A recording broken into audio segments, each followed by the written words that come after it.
Welcome to the Flowmon demonstration video. My name is Filip Černý, I'm the Flowmon Product Marketing Manager, and in this video I'm going to showcase a ransomware attack and how you can protect yourself with Flowmon solution.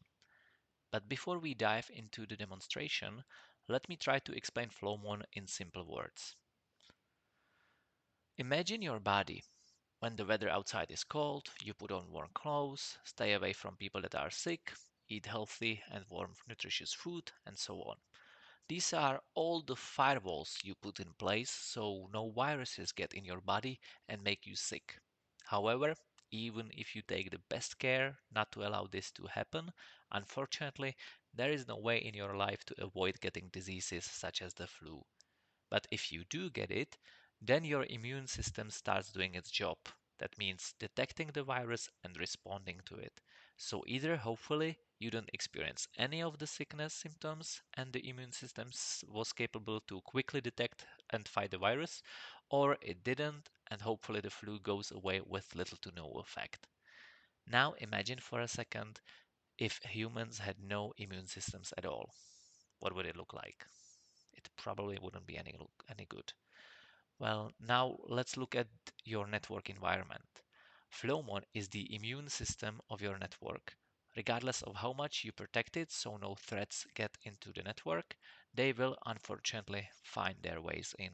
And then, if your network environment has no immune system, the damage can be of any magnitude.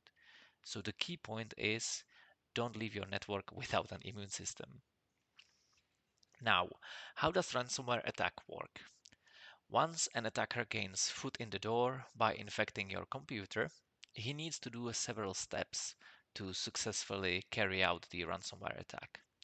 Step 1 is a discovery phase. Attacker searches for vulnerabilities in the targeted system, network, and tries to exploit it. Next stage is the credential access. This means that attacker gains access to your credentials and will try to use it to escalate privileges and access more sensitive information. Next stage is a lateral movement. This means that attacker spreads to other systems or devices on the network using those compromised credentials. Once attacker identifies those sensitive information, he does a collection phase, which means he gathers all the valuable data or resources from the compromised systems to one station. Next stage is the exfiltration. This means that attacker will send the stolen data to either a remote server or a command and control center outside of the victim's organization. And the last stage is impact. In this stage, attacker will encrypt sensitive data and demands the ransom payment to restore the access. Now, let's look at the Flowmon solution. So here I have a brief dashboard where I can see that I have 8 critical events that I should probably investigate. And in this small widget, I can see, for example, my most critical security events. So, for example, let's investigate the upload anomaly. So, by just clicking on the magnifying glass, but I have already preloaded here, I can see my anomalies on a timeline. I can view them by priority or by different detection methods. And I was specifically curious about the upload anomaly, so let's drill down there. With just 2 clicks, I can easily see that there was one event of this type that the IP address ending 150 is responsible for. I can have a brief visualization on timeline. I can see, when the anomaly occurred, what is the detail. So there was like 22 megabytes of data uploaded to this IP address, which the skull icon will tell me that this is a blacklisted IP address from Thailand. And if I click on the ID, I can get a standardized view of everything that happened. So what type of anomaly it was, what is the description and subtype, how it corresponds to the MITRE attack tactic and tactic framework. So this is quite interesting because this lets me know at which stage of the ransomware attack I am at. So if I go back to our presentation, I can see that at step 5 were at the exfiltration phase. So this is where we are now with the upload anomaly. So let's see if we can investigate this a little bit further. I have here the source of our incident, which is the IP address ending 150, and everything that happened before that upload anomaly came into existence. So first, what attacker did was a discovery phase. Attacker was scanning the network, identifying several targets.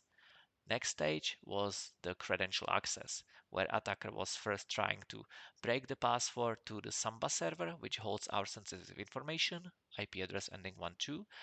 And if that didn't work, attacker tried the brute force password guessing technique to the Windows server and exploiting the RDP protocol vulnerability.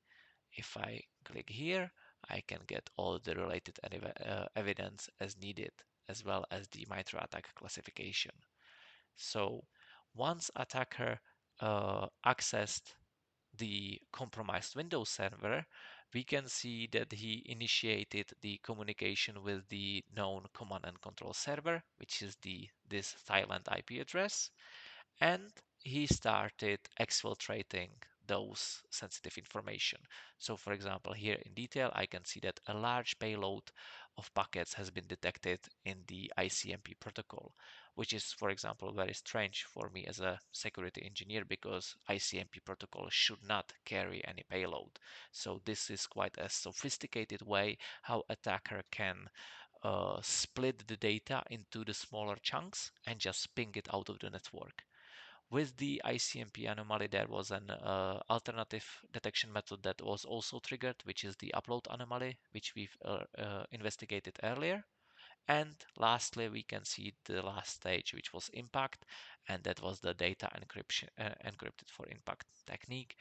And this means that basically once attacker successfully uh, stole the data outside of our organizations, he now does an encryption into the Samba server with the sensitive files, so we cannot access them.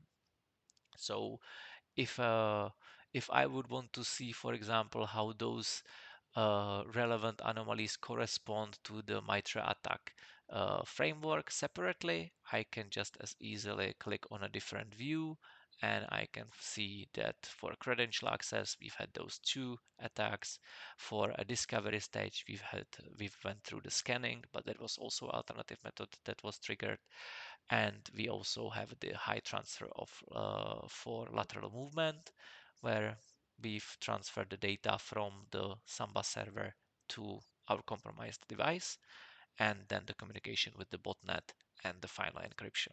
So I've got a multiple view just by how all these events happen one by one, or how it corresponds to my MITRE ATT&CK framework, or for example I can have an aggregated view to see how those different anomalies occurred in time on a timeline like this. So if I go back on a timeline, I can see that this attack started at 7 o'clock and was completed at 7:25. So let's say less than 30 minutes. But in reality, these steps would take much longer, like several days or weeks or even months to successfully carry out this ransomware attack. We just demonstrated this in 13 minutes for our example. But we've seen that with Flowmon, we can detect every step of the ransomware attack. All the stages were captured with our early detection, allowing security engineers enough time to quickly respond and, for example, put the infected computer into the into the quarantine or block it by firewall and so on. So that early detection is really necessary and really the key to successfully protect your environment and build more resilient cybersecurity infrastructure. That has been all. My name is Filip Černý. Thank you very much.